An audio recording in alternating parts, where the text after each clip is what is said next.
I think oftentimes people can believe that the condition or the diagnosed condition that they may have that is untreatable, as if it's fixed. And oftentimes people enter the health condition as if there's nothing that they can do about it. It's something that happened to them and they're just helpless and powerless victims of this mental health condition. But that is not true.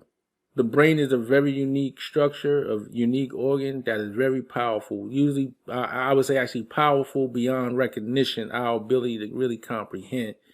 Because it's a term, is a science called neuroplasticity, which is ideally where your brain has an opportunity to reshape itself, remold itself, reconfigure itself so that it can be used as more helpful to your behavioral mental health than harmful. And so the thing I would like to say is that don't believe that whatever's going on is untreatable, is nothing that can be done, and is hopeless. And understand that there's steps that you can take to start to recreate and reshape the reality that you want for yourself and your child and your family.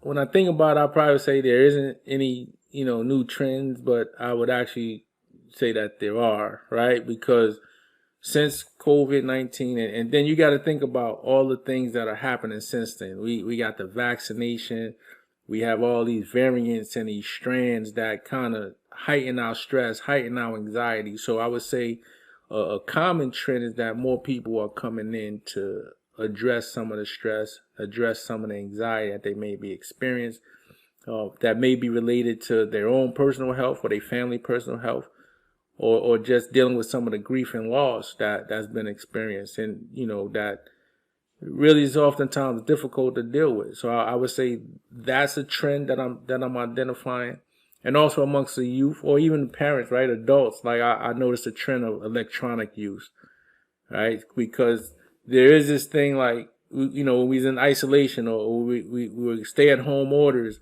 And school went online, work went online, so everybody's online. So this has increased the amount of electronic use that we have in our everyday lives. It was already a lot before, but now is even increased. And why is that problematic? Because there is a thing known as electronic use disorder, or what they call internet gaming addictions, or IGA. And so when these trends are increasing, that means that our children are being impacted in a way that is more harmful than helpful. So yes, I would say that those are two clear trends that I see as a result of the pandemic.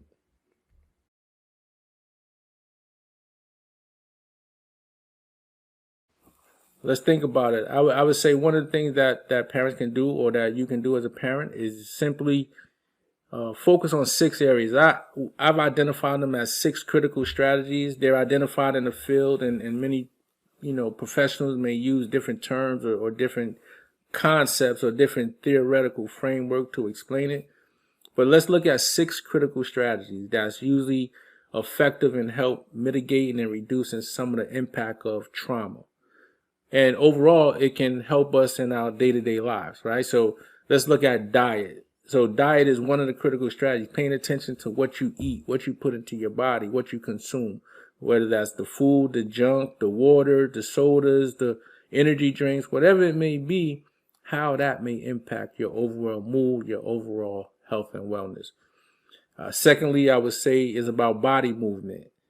Becoming active, going outside, doing some exercise. You could run, you could ride your bike, you could walk, you could do many things that can really help improve your overall health and wellness for you and your family. Thirdly, I would say rest, your sleep wake cycle, being able to regulate that in a way. They say that the healthiest way that we should live is to wake up at a standard time every day and go to bed at a standard time every day.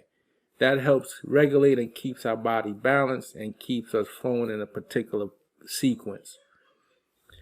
I would also say the fourth thing would be mindfulness, or meditative activity, reflective activity.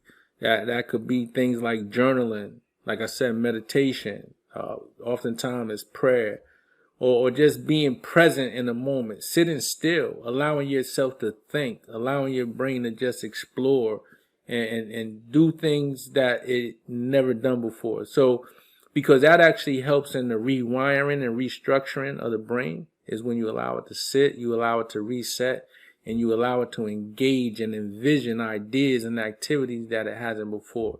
And it causes certain stimulations. And they say that neural activity that fires off together, it kind of bonds together and it strengthens each other. So the more you get an opportunity to sit still and be present in the moment is also beneficial. So that's mindfulness.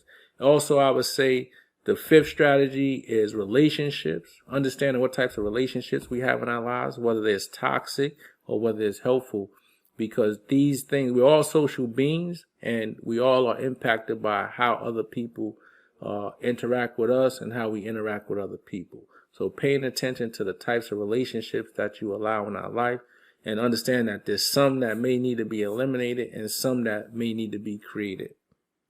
Lastly, I would say therapeutic counsel, seeking professional help, or, if it may not be necessarily a mental health concern, it just may be life stressors. And you could also seek out a life coach.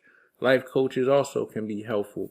But in this particular area, we're speaking about therapeutic counsel, someone a trusted professional that you can go to, you can speak to, and can help guide you through some of the mental health or behavioral health challenges that you experience.